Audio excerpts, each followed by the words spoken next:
like having the front door of your house locked tight, but the back door wide open. Len Saunders is a U.S. immigration lawyer and feels as though he's become a travel agent. People would ask me, is there any restrictions? Does it have to be essential travel? There's no restrictions. But the rules are not reciprocal. Canadians were contacting his office in Washington state and couldn't believe there were no restrictions to fly. Coming to the U.S., the only state that enforces a mandatory quarantine is Hawaii. But there's still a mandatory 14-day quarantine period when you arrive back to Canada. In Ontario, over the last 2 weeks, at least 121 COVID-19 cases have been tied to travel. The number might seem low, but doctors are concerned after seeing some travelers return in need of hospitalization. If someone who travels, returns, isolates, but then needs hospitalization, they're now taking up a hospital bed from a preventable event or something that could have been minimized the risk without leaving Canada.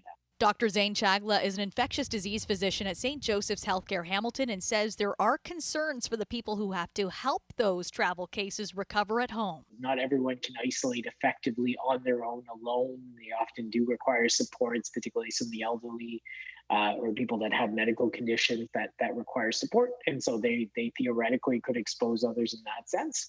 While the U.S. hasn't explained its decision to still allow this kind of travel, Saunders says the speculation is that airlines were lobbying the government. But this seems to be more of a financial issue for the airlines, and that's why this loophole seems to exist.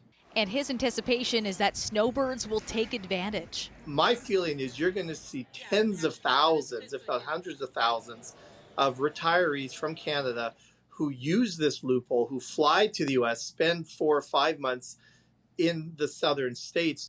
How are you? Thank you. Others might think about a winter vacation, but Dr. Chagla says you must weigh the risk from contracting the virus while away to overwhelming the hospital system upon your return.